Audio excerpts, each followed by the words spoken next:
Enrique had to catch up to the girls before they turned the corner. He wanted the encounter to seem normal and not staged. Willow Creek was nothing like it was back home. He was not used to the culture in this place. Everyone seemed used to saying the first thing that came to their heart and enjoyed putting others down. This really worried and confused the deepest parts of Enrique, but these were teenagers after all, and he was warned about hormones and their customs during training. He was secretly following Tatiana around for the last few weeks since the disappearance of Buddy was made known to the department. Buddy was Enrique's partner and was placed on this special assignment without him. Enrique was furious that he wasn't looped into the task alongside Buddy. He was left wondering why his chief tried to keep him in the dark. He was ready for a high-profile case, and he'd be damned if he wasn't included. If it hadn't been for Enrique walking into his boss's office at the wrong time, he would have never known. His boss made the classic mistake of not locking his system before he left the office. He recalled seeing Tatiana's face for the first time in the electronic file. Buddy's name was linked to the agent in charge, and the girl's name and address was visible. When he attempted to read the classified information, a password was requested that he hadn't the knowledge of.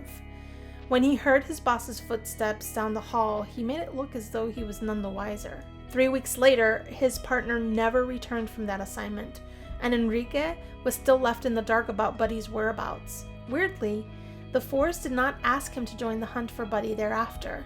If he was curious before, he was even more concerned now. Did they really believe he was that much of a novice he couldn't handle a teenage girl?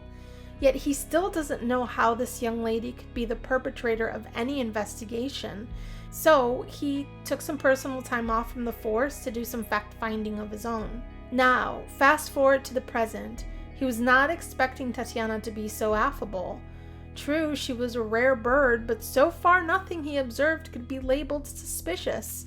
What's more is he did not expect her to be, well, quite frankly, so stunning. When she walked into the science class the day Professor F disappeared, it was like an angel herself arrived. The wind completely knocked out of him, and had it not been for the professor requesting his attention, he would have spent the entire class staring like a dumbass. Then, when word got round that Professor F went missing, there was no doubt in his mind that these bizarre disappearance acts were linked to his science room angel, or was she the devil? He would find out. Hello there. I wanted to make sure you two were okay. Those kids back there were terrible, and well, I did not plan what I was going to say. Just if you two ever need anything, I am Enrique, by the way. He fumbled with his words. Speaking their language was harder than he thought. Bella, still full of adrenaline and shock, completely ignored Enrique's gesture of kindness. Did you see that band of vipers? Snakes, the lot of them! I was being all nice and respectable, and Tatiana looked at Enrique and sweetly replied, What she meant was thank you, and don't worry about it. Eliza has been bullying me since forever. It's nothing new. It's just now she has a gang of them after me. But I appreciate the concern. I usually just ignore them. Bella interrupted him. I usually kick their ass. Tatiana cut her off with a question for Enrique.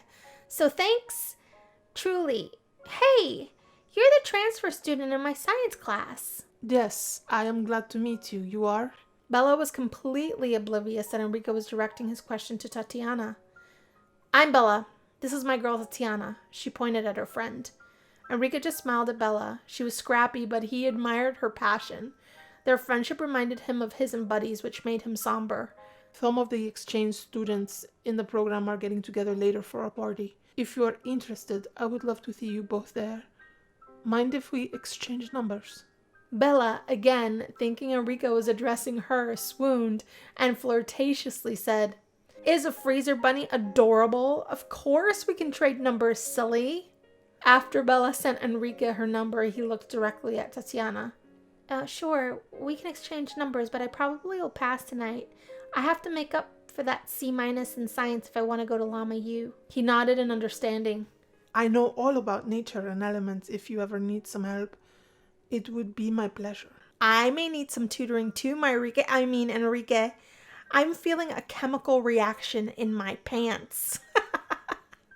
Bella sang, Tatiana's cheeks ablaze from embarrassment over her friend's boldness. Enrique didn't understand what she meant, but smiled warmly at Tatiana. Later that evening, she convinced Bella to go to the party without her. She really preferred to be alone after the escapades at the movies. She took everyone's advice and placed the figurines in her storage chests for safekeeping. She couldn't keep torturing herself. It wasn't helping her figure anything out. It was just depressing her further. She put on her house clothes and readied herself for a long night of studying when she heard the doorbell. Mimey was sleeping, so she hurried down the stairs before the bell rang again. When she arrived at the door, Enrique was on the other side.